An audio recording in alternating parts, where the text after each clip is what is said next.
ام عطیہ بنت حارث کا شمار بڑی جلیل القدر صحابیات میں ہوتا ہے۔ ان کا نام نصیبہ بنت حارث تھا اور ان سال کے قبیلے مالک بن نجار سے تھی۔ جب حضور اکرم صلی اللہ علیہ وآلہ وصحبہ وسلم ہجرت کے بعد مدینہ تشریف لائے تو اہل مدینہ جوک در جوک سعادت اندوز اسلام ہونے لگے۔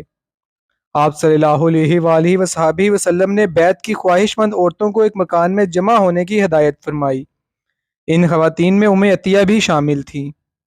جب تمام خواتین ایک مکان میں جمع ہو گئیں تو حضور اکرم صلی اللہ علیہ وآلہ وصحبہ وسلم نے عمر فاروق رضی اللہ تعالیٰ عنہ کو ان کی طرف بھیجا کہ ان شرائط پر بیعت لیں۔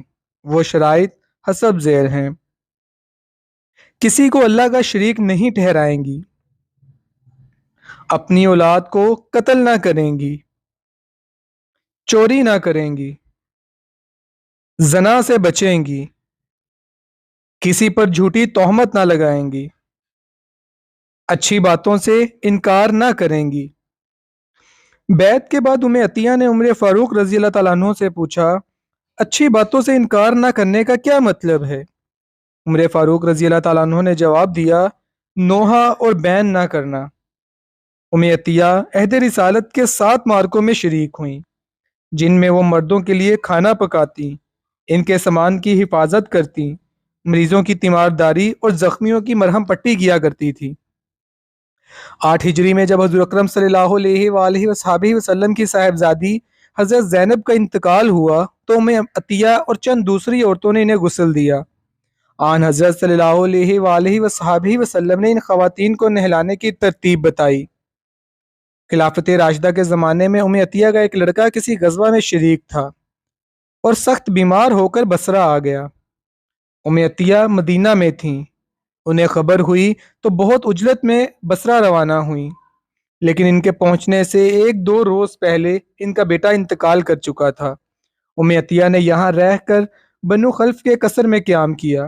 اس کے بعد بصرہ میں مستقل سکونت اختیار کر لی۔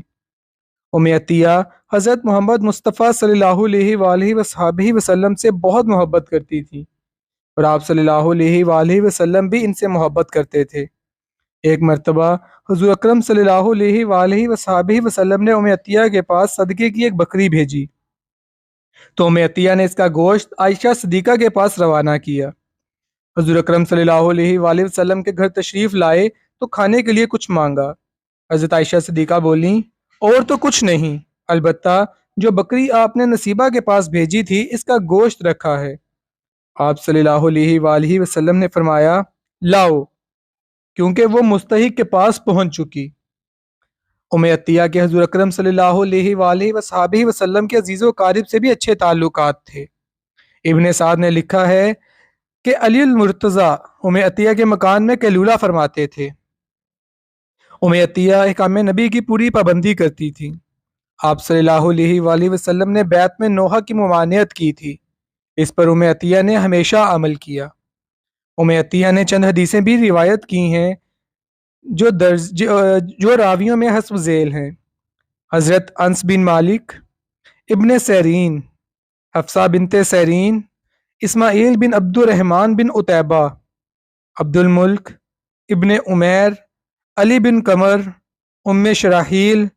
صحابہ اور تابعین ام عطیہ سے میت نہلانے کے طریقے بھی سیکھا کرتے تھے۔